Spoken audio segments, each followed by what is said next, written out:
ആ, എന്റെ അധ്വാനം എല്ലാം പാഴായിപ്പോയി. മിങ്കുമുയൽ വീണ്ടും വരുമ്പോൾ അവരുടെ കുടുംബത്തിനോട് ഞാൻ എന്തു പറയും? ഡ്രീം ലാൻഡ് കാട്ടിലെ എല്ലാ പ്രാണികളും രാവിലെ തന്നെ നടക്കാനിറങ്ങി. പക്ഷെ ഒരു പാവം കൊക്ക് മാത്രം അതിന്റെ ഒടിഞ്ഞ ചിറക് കാരണം എങ്ങും പോകത്തില്ലായിരുന്നു. ഒരു ദിവസം എല്ലാ പ്രാണികളും ഒത്തുവന്ന് മിങ്കു മുയലിന്റെ അടുത്ത് വന്നു. അതിന്റെ വീട്ടിന്റെ മുന്നിലുള്ള സ്ഥലത്തിൽ അത് വൃത്തിയാക്കുകയായിരുന്നു. അയ്യോ മിങ്കു, നീ എന്തിനാ ഇങ്ങനെ ക്ലീൻ ചെയ്തുകൊണ്ടിരിക്കുന്നത്? ഇന്ന് വെളിയിൽ കറങ്ങാനൊന്നും പോയില്ലേ? ഇല്ല രാമു, ഇന്ന് ഞാൻ എങ്ങും പോണില്ല. കുറച്ചു ദിവസം മുൻപേ ഞാൻ ഇവിടെ വന്നേ. പക്ഷെ ഇവിടെ വന്നിട്ട് ഞാൻ എന്റെ വീട്ടുകാരെ ഒക്കെ മറന്നുപോയി. ഇനി ഞാൻ എന്റെ വീട്ടുകാരെ വിളിക്കാൻ പോവാ. ഇനി തൊട്ട് അവരെന്റെ കൂടെ തന്നെ ആയിരിക്കും. അവര് വരണ മുമ്പേ തന്നെ അവർക്ക് തിന്നാനുള്ളതെല്ലാം റെഡിയാക്കണം. അങ്ങനെയാണെങ്കിൽ അവർക്ക് വേണ്ടിയാണ് ഈ സ്ഥലം ക്ലീൻ ചെയ്യുന്നത്. ആ, ഇവിടെയൊക്കെ വൃത്തിയാക്കിയിട്ട് ഞാൻ ഇനി ക്യാരറ്റ് നടാൻ പോവാ. ഇങ്ങനെ ചെയ്താ ഇനി തൊട്ട് എനിക്കും എന്റെ കുടുംബത്തിനും തിന്നാൻ പ്രശ്നമേ ഉണ്ടാവില്ല. ഇത് വളരെ നല്ല കാര്യമാണല്ലോ. ഇപ്പൊ നിങ്ങൾ പൊക്കോ. കുറച്ചു ദിവസത്തിന് ശേഷം ഞാൻ നിങ്ങളുടെ കൂടെ വരാം. എന്നാൽ നിന്റെ കൂടെ ജോലി നോക്കാൻ ഇവിടെ ആരെങ്കിലും വേണ്ടേ? ഇത് പറഞ്ഞോണ്ട് രാമു ആന കൊക്കിനോട് പറഞ്ഞു, സരസ്, നീ ഇവിടെ മിങ്കുവിനോട് സംസാരിച്ചുകൊണ്ടിരിക്കെ. അവൾക്കും അപ്പോൾ വിഷമമാകില്ല. നമുക്ക് പോകാം. ഇത് പറഞ്ഞ് അവരെല്ലാരും അവിടുന്ന് പോയി. മിങ്കു റാബിറ്റ് കൊക്കിനോട് സംസാരിച്ച് അവിടെയൊക്കെ വൃത്തിയാക്കി. അതുകൊണ്ട് തന്നെ രണ്ടുപേർക്കും ഒട്ടും തന്നെ ബോറടിച്ചില്ല. കൊക്കിനോട് ആദ്യം വൃത്തിയാക്കി, പിന്നെ കുഴിച്ചു, പിന്നെ വിത്തിട്ടപ്പോ തന്നെ വൈകുന്നേരമായി. കൊക്കേട്ടാ, ഇവിടുത്തെ പണിയൊക്കെ ഞാൻ ചെയ്തു. പക്ഷെ വൈകുന്നേരം തന്നെ എനിക്ക് പോണം. പക്ഷെ എനിക്ക് മനസ്സിലാവണില്ല, ഞാൻ വരും വരെ അത്രയും ദിവസം എന്റെ കൃഷിയൊക്കെ ആര് നോക്കി നടത്തും? എനിക്ക് ചെയ്യാൻ ഇവിടെ ഒരു പണിയുമില്ല. ഞാൻ നല്ലതുപോലെ നോക്കിക്കോളാം. നിങ്ങൾ വിഷമിക്കാതെ നിങ്ങളുടെ കുടുംബത്തിനെ വിളിച്ചുകൊണ്ട് പൊക്കോ. നിനക്ക് ഒരുപാട് നന്ദി കൊക്കേട്ടാ. അങ്ങനെ പറഞ്ഞിട്ട് മിങ്കു റാബിറ്റ് അവിടെ നിന്ന് അപ്പൊ തന്നെ പോയി. കൊക്ക് അവിടെ തന്നെ ഇരുന്ന് കൃഷിക്ക് കാവലിരിക്കുകയായിരുന്നു. അവിടെ ഭൂമിന്ന് എന്തോ ശബ്ദം വന്നു. അവൻ കണ്ടു മുമ്പിൽ നിന്നും 2 ആനകൾ ഓടി വരണുണ്ടായിരുന്നു. നിൽക്കൂ, ആ വയലിലേക്ക് നിങ്ങൾ പോകരുത്. അവരതിനെ ശ്രദ്ധിച്ചതേയില്ല. രണ്ടുപേരും ആ കൃഷിസ്ഥലത്ത് വന്ന് പരസ്പരം അടികൂടാൻ തുടങ്ങി. രണ്ടുപേരും അടി കൂടി അവിടുന്ന് മുന്നിലോട്ട് ഓടി. കൊക്ക് കണ്ടു എത്ര വിത്തിട്ടോ അതെല്ലാം ഭൂമിന്റെ മേളിലേക്ക് വന്നുപോയി. കിളിർക്കണേന് മുമ്പേ തന്നെ എല്ലാം നശിച്ചുപോയി. അയ്യോ, ഇങ്ങനെ സംഭവിച്ചല്ലോ. പാവം മിങ്കു, ഇത്രയും കഷ്ടപ്പെട്ടിട്ടും എന്നെ വിശ്വസിച്ച് വയൽ വിട്ടിട്ട് പോയി. അയ്യോ, അവൾ തിരിച്ചു വരുമ്പോൾ അവളോട് ഞാൻ എന്ത് മറുപടി പറയും? കൊക്ക് കണ്ടു ഒരു പക്ഷി മരത്തിന്റെ മേളിലിരുന്ന് ഇതൊക്കെ നടക്കണ കാണുന്നുണ്ടായിരുന്നു. ഇപ്പോ എല്ലാ മൃഗങ്ങളും തിരിച്ചു വന്നു. അവർ കൃഷി നശിച്ചതെല്ലാം കണ്ടു. കൊക്ക് അവരോട് നടന്നതെല്ലാം പറഞ്ഞു. ഗജരാജൻ ചെയ്തത് വളരെ വലിയ തെറ്റാണ്. സരസ്, ഞങ്ങൾ ഉണ്ടായിരുന്നെങ്കിൽ അവർക്ക് 2 പേർക്കും ശിക്ഷ കൊടുക്കാമായിരുന്നു. ശിക്ഷ കൊടുത്ത് ഒരു പ്രയോജനവുമില്ല.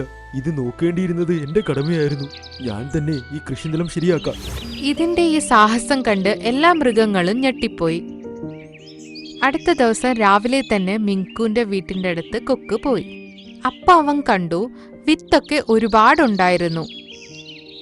ആദ്യം തന്നെ അവൻ അവിടെയൊക്കെ നന്നായി വൃത്തിയാക്കി. അവന്റെ ഒടിഞ്ഞ ചിറക് വെച്ച് തന്നെ ആ വിത്തെല്ലാം ഇടാൻ അവൻ കിളച്ചു.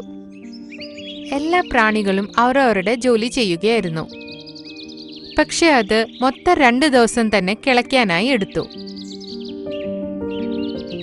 പിന്നെ ആ വിത്തെല്ലാം അവനിട്ടു. ഇപ്പൊ അവന് സമാധാനായി. എന്നിട്ട് അവൻ അവിടെ തന്നെ ഇരുന്ന് റെസ്റ്റ് എടുത്തു. നാളുകൾക്ക് ശേഷം മിങ്കു തിരിച്ചു വരും. അതിനുള്ളിൽ ഇതിൽ വിളവുകളൊക്കെ വരുമായിരിക്കുമല്ലേ? കുറച്ചു ദിവസം കഴിഞ്ഞു. വിത്തൊക്കെ വിളയാനും തുടങ്ങി. പക്ഷെ വൈകുന്നേരം ആയപ്പോ ഭൂമിന്ന് വീണ്ടും ഒരു ശബ്ദം വന്നു. അയ്യോ ദൈവമേ, വീണ്ടും ഇവർ വന്ന് ചവിട്ടി കുളമാക്കുമോ? അവൻ കൃഷിയുടെ മുമ്പിൽ കയറി നിന്നു. പക്ഷെ ആനകൾ വീണ്ടും അന്ധന്മാരെ പോലെ വന്നിട്ട് അവിടെ വീണ്ടും അടികൂടാൻ തുടങ്ങി. ഇന്ന് നിന്നെ ഞാൻ വെറുതെ വിടില്ലടാ. ഇന്ന് ഞാനും നിന്നെ വെറുതെ വിടില്ല. കുറച്ചു നേരത്തിൽ തന്നെ കൃഷിയൊക്കെ നശിപ്പിച്ച് അവരവിടെ നിന്ന് ഓടിപ്പോയി. അപ്പൊ കൊക്ക് അവിടെ തന്നെ ഇരുന്ന് കരയാൻ തുടങ്ങി. വീണ്ടും അവിടെ മൃഗങ്ങൾ കൂടി വന്നു. ഇവരുടെ ശല്യം സഹിക്കാൻ വയ്യ. നമ്മൾ ഇവരെ വെറുതെ വിടാൻ പാടില്ല. അവർ കാട്ടിന്റെ രാജാവ് ഷേരുവിനെ വിളിച്ച് എല്ലാ കാര്യങ്ങളും പറഞ്ഞു. ഞാൻ അവർക്ക് രണ്ടുപേർക്കും നല്ല ഒരു പാഠം തന്നെ പഠിപ്പിച്ചു കൊടുക്കാം. ഷേരു അവർ രണ്ടുപേരുടെയും ഗുഹയിലേക്ക് പോയി അവർ രണ്ടുപേരെയും 10 ദിവസത്തേക്ക് കാട്ടിന്ന് പുറത്താക്കി. പക്ഷേ ഇനിയും കൊക്കിന്റെ പ്രശ്നം മാറിയിട്ടില്ലായിരുന്നു. രാവിലെ മിങ്കു വരാൻ പോകുകയായിരുന്നു. മിങ്കുവിനോട് എന്ത് മറുപടി പറയൂ എന്ന് അവൻ ആലോചിക്കുകയായിരുന്നു. രാത്രി ആയപ്പോഴത്തേക്ക് എല്ലാവരും ഉറങ്ങി.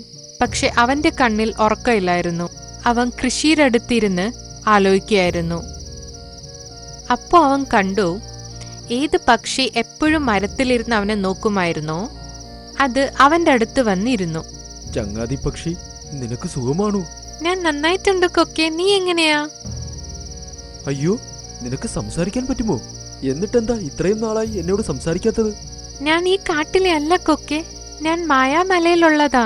ഞാൻ കുറെ ദിവസം കൊണ്ട് നിന്നെ നോക്കിയായിരുന്നു. നിന്റെ പരിശ്രമം, നിന്റെ മനസ്സ്, നിന്റെ നന്മയൊക്കെ ഞാൻ കാണുകയായിരുന്നു. ഒരു ചിറക് നിനക്ക് ഇല്ലാഞ്ഞിട്ട് പോലും എത്ര ധൈര്യവും ദയയും നീ കാണിച്ചിട്ടുണ്ട്. ചിലപ്പോഴേ ആരെങ്കിലും അത് ചെയ്യത്തുള്ളൂ. ആ, എന്റെ അധ്വാനം എല്ലാം പാഴായിപ്പോയി. മിങ്കുമുയൽ വീണ്ടും വരുമ്പോൾ അവരുടെ കുടുംബത്തിനോട് ഞാൻ എന്തു പറയും? ഞാൻ പറഞ്ഞത് നീ ശരിക്കും കേട്ടില്ലേ? ഞാൻ മായാമലയിന്ന് വന്നതാ. ഇങ്ങനെ പറഞ്ഞിട്ട് ആ പക്ഷി ആ തോട്ടം മൊത്തം ചുറ്റുകയായിരുന്നു. 3 ചുറ്റു ചുറ്റിയപ്പോ അവിടെ മാജിക് സംഭവിച്ചു. അത് കൊക്ക് കൽപ്പന പോലും ചെയ്തിട്ടില്ല.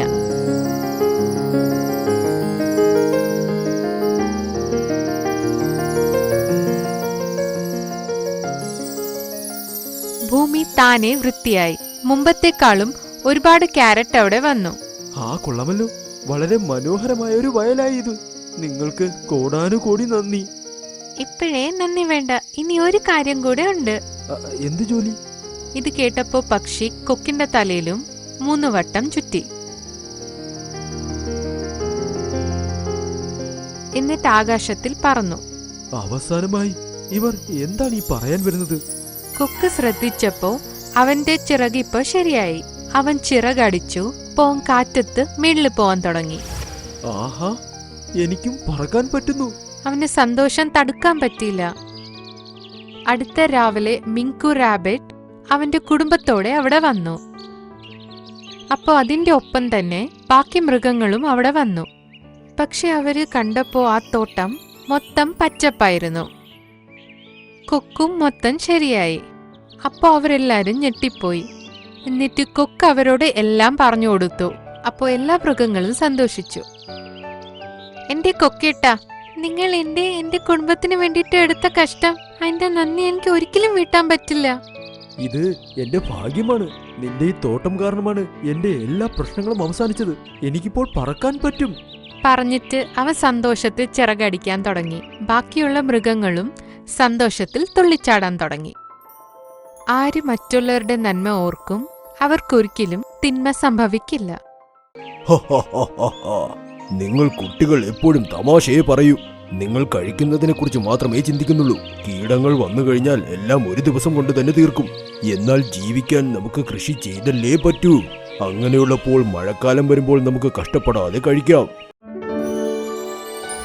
ജിൽമിൽ പിന്നെ കുംകും രണ്ടുപേരും ചേച്ചി അനിയത്തിമാർ. ജിൽമിൽ കഷ്ടപ്പെട്ട് പ്രയത്നിക്കുന്നവൾ, പക്ഷെ കുംകും അസൂയക്കാരി. അവർ രണ്ടുപേരും ഒരു മരത്തിന്റെ ചില്ലയിൽ ഇരുന്നു കൊണ്ടിരുന്നു. കുംകും, എനിക്ക് എന്തു തോന്നുന്നെങ്കിൽ നമുക്ക് കുറച്ച് കൃഷി ചെയ്യണം. അപ്പൊ നമുക്ക് ഭക്ഷണം തേടി അലയേണ്ട ആവശ്യം നമുക്ക് ഉണ്ടാകില്ലല്ലോ. നീ പറയുന്നതൊക്കെ ശരിയാണ്, പക്ഷെ നമ്മൾ എന്ത് കൃഷി ചെയ്യും? നമുക്കെന്ത് കൃഷി ചെയ്യണം, എങ്ങനെ ചെയ്യണം ഒന്നും അറിയില്ലല്ലോ. നീ അതിനെ കുറിച്ച് വിഷമിക്കണ്ട. നമുക്ക് കഴുകുമാമനോട് ചോദിക്കാം. അദ്ദേഹത്തിന് കൃഷി ചെയ്യാൻ നന്നായി അറിയാം. ആ, നീ പറയുന്നത് ശരിയാ. ശരി, വാ കഴുകുമാമനോട് ചോദിക്കാം. രണ്ടുപേരും ചേർന്ന് ഹരിയ കഴുകിന്റെ അടുത്ത് ചെന്നു. ഹരിയ അതിന്റെ പണി എടുത്തുകൊണ്ടിരുന്നു. കഴുകുമാമ, കഴുകുമാമ, നിങ്ങൾ എന്ത് ചെയ്യാ? ഒന്നുമില്ലെന്നേ, ഞാൻ വയലിൽ ജോലി നോക്കുകയായിരുന്നു. ധാന്യങ്ങളിൽ ഒരു കീടങ്ങളും വരാത്ത രീതിയിൽ ഒരു മരുന്ന് കണ്ടെത്തണം. അപ്പോൾ ധാന്യങ്ങൾ നല്ല രീതിയിൽ കിട്ടും. പക്ഷെ അത് നല്ല കാര്യമല്ലേ? നമ്മുടെ കൃഷിയിൽ പുഴുക്കളുണ്ടെങ്കിൽ നമുക്ക് അതും കഴിക്കാലോ. നിങ്ങൾ കുട്ടികൾ എപ്പോഴും തമാശയെ പറയൂ. നിങ്ങൾ കഴിക്കുന്നതിനെ കുറിച്ച് മാത്രമേ ചിന്തിക്കുന്നുള്ളൂ. കീടങ്ങൾ വന്നു കഴിഞ്ഞാൽ എല്ലാം ഒരു ദിവസം കൊണ്ട് തന്നെ തീർക്കും. എന്നാൽ ജീവിക്കാൻ നമുക്ക് കൃഷി ചെയ്തല്ലേ പറ്റൂ. അങ്ങനെയുള്ളപ്പോൾ മഴക്കാലം വരുമ്പോൾ നമുക്ക് കഷ്ടപ്പെടാതെ കഴിക്കാം. മാമ, നിങ്ങൾ പറഞ്ഞത് ശരിയാണ്. ഞങ്ങൾ ആ പണിക്ക് വേണ്ടിയാ നിങ്ങളുടെ അടുത്ത് വന്നത്. അങ്ങനെയാണോ? ഇന്ന് അങ്ങനെ എന്ത് ജോലിയാണ്? നിങ്ങൾ ജോലി നോക്കുന്നത് പോലെ. മാമ, ഞങ്ങൾ കൃഷി ചെയ്യാമെന്ന് തീരുമാനിച്ചു. പക്ഷെ ഞങ്ങൾക്ക് എന്ത് കൃഷി ചെയ്യണമെന്നാണ് അറിയാത്തത്. അയ്യോ, നിങ്ങൾ എന്തിനാ കൃഷിയൊക്കെ ചെയ്യുന്നത്? നിങ്ങൾ എന്റെ കയ്യിൽ നിന്നും വേണമെങ്കിൽ ധാന്യങ്ങൾ കൊണ്ടുപോയിക്കോളൂ. മാമ, ഞങ്ങളും കഠിന പ്രയത്നം പഠിക്കാൻ ആഗ്രഹിക്കുന്നു. എന്നാൽ ഒരു കാര്യം ചെയ്യൂ. എന്റെ കയ്യിൽ പട്ടാണികളുടെ വിത്തുണ്ട്. നിങ്ങൾ പട്ടാണി കച്ചവടം ചെയ്യൂ. ഹരി അവർക്ക് എങ്ങനെ കൃഷി ചെയ്യണമെന്ന് പഠിപ്പിച്ചു കൊടുത്തു. രണ്ടുപേരും അവരുടെ വീടിനടുത്ത് വന്നു. ഈ സ്ഥലം കൃഷി ചെയ്യാൻ ഒത്ത സ്ഥലമാണ്. അതുകൊണ്ട് നമുക്ക് ഇവിടെ തന്നെ കൃഷി ചെയ്യാം. കുംകും ആളിത്തിരി അസൂയക്കാരിയല്ലേ? അതുകൊണ്ട് അവൾ എന്തോ ചിന്തിച്ചു.